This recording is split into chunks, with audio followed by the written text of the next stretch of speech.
শেষ চিঠির অপেক্ষা। গ্রামের ছেলে আরিয়ান ছোটবেলা থেকেই খুব শান্ত স্বভাবের ছিল। তার সবচেয়ে ভালো বন্ধু ছিল পাশের বাড়ির মেয়ে মেঘলা। দুজনে একসঙ্গে স্কুলে যেত, নদীর পাড়ে বসে গল্প করত আর বড় হয়ে অনেক স্বপ্ন দেখত। একদিন মেঘলার বাবা শহরের চাকরি পেয়ে গেলে পুরো পরিবার চলে যায়। যাওয়ার আগে মেঘলা আরিয়ানকে একটা ছোট্ট ডায়েরি দিয়ে বলেছিল, যখনই আমাকে খুব মনে পড়বে এতে তোমার মনের কথা লিখে রেখো, একদিন আমি ফিরে এসে সব পড়ব। তারপর কেটে গেল 10 বছর।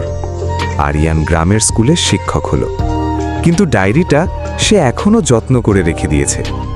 প্রতিদিন রাতে সে সেখানে কিছু না কিছু লিখত, কখনো নিজের সুখের কথা, কখনো কষ্টের কথা, কখনো মেঘলাকে নিয়ে স্মৃতি। এক বর্ষার সন্ধ্যায় স্কুল থেকে ফেরার পথে আরিয়ান দেখল পুরনো বটগাছটার নিচে একটি মেয়ে দাঁড়িয়ে আছে, হাতে একটা ছাতা, চোখে পরিচিত সেই হাসি। এতদিন পর চিনতে পারলে না? আরিয়ান অবাক হয়ে বলল, মেঘলা।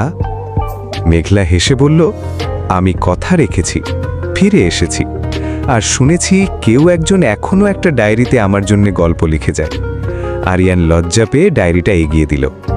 মেঘলা পাতা উল্টাতে উল্টাতে হঠাৎ কেঁদে ফেলল।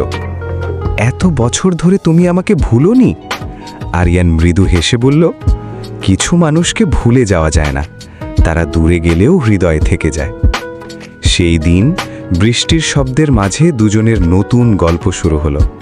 আর পুরনো সেই ডায়েরির শেষ পাতায় আরিয়ান লিখল, অপেক্ষা কখনো বৃথা যায় না, যদি ভালোবাসাটা সত্যি হয়।